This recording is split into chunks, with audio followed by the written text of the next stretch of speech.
નમસ્કાર દર્શક મિત્રો, આજે અમે આવી ગયા છે વડોદરા શહેરમાં અને વડોદરા શહેરની આન બાન શાન જેને કહેવાય છે શિવજી કી સવારી. આ શિવજી કી સવારી વડોદરામાં આખે ગામે ગામ એટલે કે વડોદરા સિટીના જે પણ પોળ છે એ બધી જ જગ્યાએ જાય છે અને આ વખતે શિવજી કી સવારીના મુખ્ય મહેમાન અમિત શાહ બની રહ્યા છે કે જેનું સ્વાગત કરવા માટે વડોદરા વાસીઓ આતુર થઈ ગયા છે. તમે જોઈ શકો છો કે અત્યારે ડીજેની તૈયારી બધી થઈ રહી છે. શિવજી કી સવારીની તૈયારી જોરશોરથી ચાલી રહી છે. વડોદરા વાસીઓ જાગી જાગીને આ શિવજીની સવારીની તૈયારી કરી રહ્યા છે. તો અત્યારે જે છે અમે મેઇન વડોદરા શહેર જેને માંડવી કહેવાય છે એટલે કે સુસાગર તળાવ, તો સુસાગર તળાવ અગાડી જ અત્યારે અમે આવી ગયા છે અને ત્યાં તમે જોઈ શકો છો કે શિવજી કી સવારીનું સ્વાગત કરી રહ્યા છે. અત્યારે પોલીસ બંદોબસ્તથી લઈને ડીજે ની શરૂઆત પણ જોવા થઈ ગઈ છે, સેટઅપ લગાવી રહ્યા છે.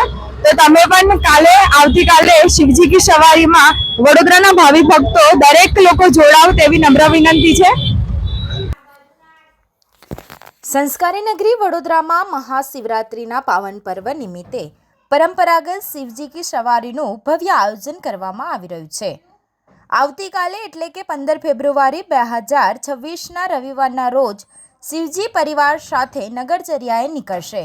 આ યાત્રા વડોદરા શહેરના શિવ ભક્તો માટે આસ્થા અને ઉત્સાહનું પ્રતીક બની રહી છે.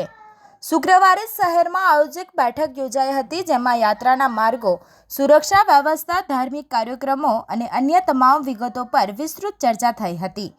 આયોજકો અને આસ્થાની વહીવટી તંત્રના પ્રતિનિધિઓએ સહભાગી થઈને યાત્રાને સફળ બનાવવાનું આયોજન ઘડ્યું હતું.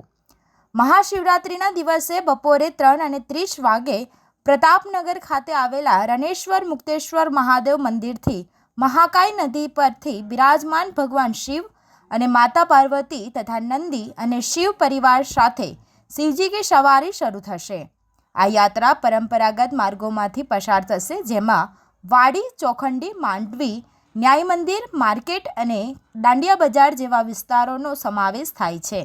સવારે સાંજના આશરે 7 વાગ્યે સુસાગર તળાવ પહોંચશે, જ્યાં 7 અને 15 વાગે 111 ફૂટ ઊંચી ભવ્ય શ્રી સર્વેશ્વર મહાદેવ પ્રતિમા સમક્ષ ભવ્ય મહાઆરતીનું આયોજન કરવામાં આવ્યું છે. મહાઆરતી પછી યાત્રા આગળ વધી ઉદયનારાયણ સલાટવાડા ખાતે સંપન્ન થશે. આયોજકે જણાવ્યું હતું કે આ વખતે મોટી સંખ્યામાં શિવ ભક્તો જોડાશે અને યાત્રા દરમિયાન ભક્તિમય વાતાવરણ રહેશે.